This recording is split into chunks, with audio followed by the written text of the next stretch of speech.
မင်္ဂလာပါရှင်ဒီတစ်ခေါက်မှာတော့စီးကွင့်အလွယ်ဆုံးထိုးနည်းနဲ့ကိုနှစ်တရာပန်းပွင့်ဒီဇိုင်းထိုးနည်းလေးကိုမျှဝေပေးသွားပါမယ်ရှင်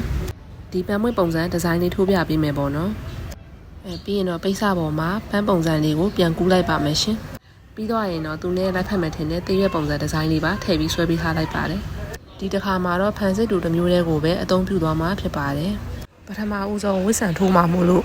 အောက်ကိုအရင်ထုတ်လိုက်မယ်ပြီးတော့ဝစ်ဆန်ဆိုတဲ့သဘောကအမှုန်လေးတွေအများကြီးအလဲထဲမှာစုနေတာမို့လို့ဖန်စစ်တို့တစ်စီချင်းစီကိုကောက်ပြီးတော့အမှုန်လေးတွေဖြစ်အောင်လို့ဖြန့်ကျဲပြီးတော့ထိုးလိုက်ပါမယ်နော်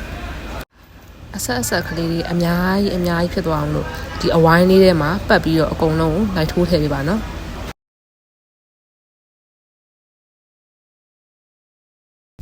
ပြီးသွားရင်တော့ပန်းပွင့်ပေးပတ်လေးကိုစပြီးတော့ထိုးပါတော့မယ်ရှင်အက်ကိုအရင်ထုတ်ပြီးတော့ဖန်စစ်တူတစ်စီးကောက်မယ်ကောက်ပြီးသွားလို့ရှိရင်အပြန်ထည့်မယ်ပြီးသွားတဲ့ခါကျရင်တော့အက်ကိုသူ့ရဲ့ဘေးနားကနေပဲအပေါက်တစ်ပေါက်စာလောက်ပဲခွာပြီးတော့ကက်ကလေးအက်ကိုပြန်ထုတ်ပေးရပါမယ်ပြီးသွားရင်ဖန်စစ်တူတစ်စီးကောက်ပြီးတော့အက်ကိုပြန်ထည့်မယ်နောက်တစ်ခေါက်မှလည်း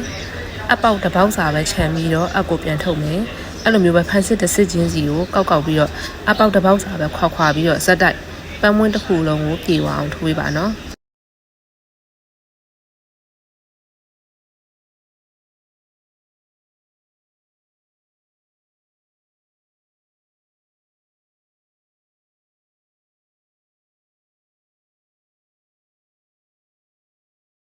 ပြီးတော့ရင်တော့အပေါ်ကတရွက်ကိုလည်းအခုထိုးနီအတိုင်းပဲဆက်ပြီးတော့ထိုးပေးသွားပါနော်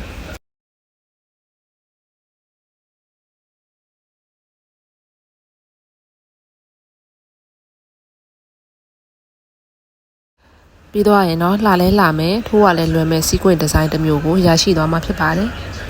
ဒီဒီဇိုင်းမှမဟုတ်ဘူးကိုကြိုက်တဲ့တခြားဒီဇိုင်းတွေကိုလည်းအခုလိုထိုးနည်းနဲ့လွယ်ကူထိုးလို့ရပါတယ်ရှင်အခြေခံစီးကွက်တင်တဲ့အကြောင်းသိချင်သူများအတွက် Facebook page မှာလာရောက်မေးမြန်းလို့ရတယ်လို့ TikTok အကောင့်မှာလည်းလာရောက်မေးမြန်းလို့ရပါတယ်ရှင်အဆုံးထိကြည့်ရှုပေးတဲ့အတွက်ကျေးဇူးတင်ပါတယ်အားလုံးမတတပါ